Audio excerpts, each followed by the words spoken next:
Yeah, Matt. I just with Aaron Casey, since you've arrived and with what you've tried to install, how has he kind of helped you set maybe, I guess, a foundation for what you've tried to install here? Yeah, I think anytime you have high-level players, you build everything to highlight strengths. So yeah, he's, a lot of the things that we try to design is to put him in best position, be able to play fast, whether it's blitzing, covering. But yeah, I think you design a lot to highlight strengths of your best players, and he's definitely one of them. Yeah, Matt, with the you've seen this defense be really good, and then, you've had some really wild swings, step back, and obviously Illinois was one of them. You've been able to kind of trace or figure out why you guys have had those wild swings, or, Tom said this week wasn't something he sensed in practice. Have you been able to have you thought about that at all, and what have you figured out? Yeah, I think about it long and hard. That's what keeps me up, right? Because you try to do I take a lot of pride on trying to forecast how a game's going to go, what the matchups look like, things like that to put the guys in the best position. You've seen us play high-level defense, and obviously that was far from it, this past Saturday. It comes down to execution, right? I mean, more games are lost than won, and if you have a breakdown from a coverage standpoint or a blitz standpoint, it comes down to what are you asking the guys to do, what's the communication, it starts with me, and then what's the execution level from there. So limiting those things to make sure that they don't happen. Obviously they happened. We addressed that head on with the guys, but I wear in every own every part of that, from that standpoint, and making sure, okay, hey, here's the expectation, everybody knows it 100%, and we're able to go execute on game day. But to me, it's no, I didn't think that.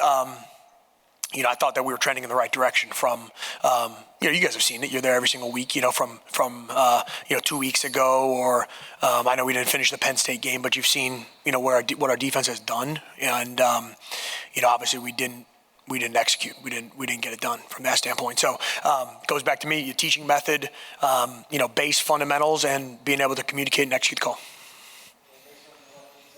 Asking about Andre Carter, and kind of how he represents Indiana as a program really as a whole.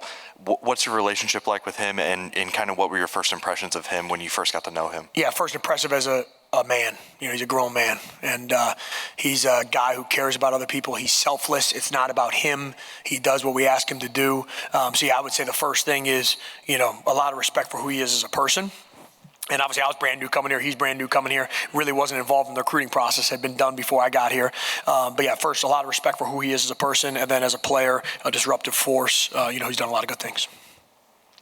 I guess asking more toward the end of a season in an era when it's probably going to become more common to see guys like Andre, Jacob, Nick Toomer, kind of come in as transfers and need to sort of adapt quickly because you're going to expect a lot of them. Just, I guess, how do you approach that, and maybe how have you refined your approach to not necessarily recruiting transfers, more so the idea of once they're in the building, yep, getting them up to speed and being able to sort of maybe figure out that happy medium between what they're good at and what you need from them? That's right. I think first you have to learn what they do well fast, you know what I mean? And then have a system that is complex enough for an offense but easy enough to learn for a defense. That way they can adapt fast into it. If it's something that, takes a redshirt year, takes 2 years to do, that's not what we're operating with, right? So you got to have a system that's in place that guys can understand and be able to highlight their skill set from there. So I think it's a little bit of, okay, what does this guy do well? What does our collective group do well or not do well? And then having a system that they can learn fast and be able to adjust to. I think Tom, after the game, when he was talking about some of the breakdowns in the secondary, said that one of them happened because somebody got the wrong sign, or the play call, there was difficulty getting the play call down.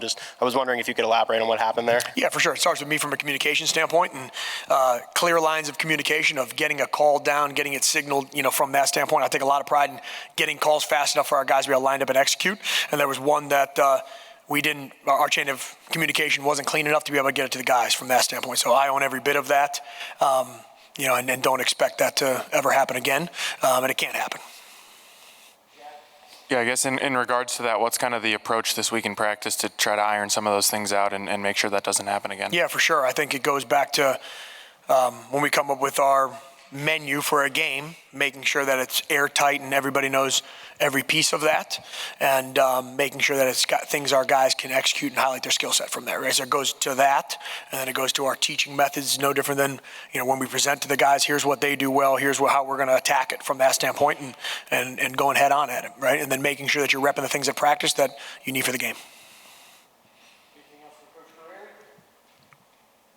No? Thanks, Coach. Thanks, guys.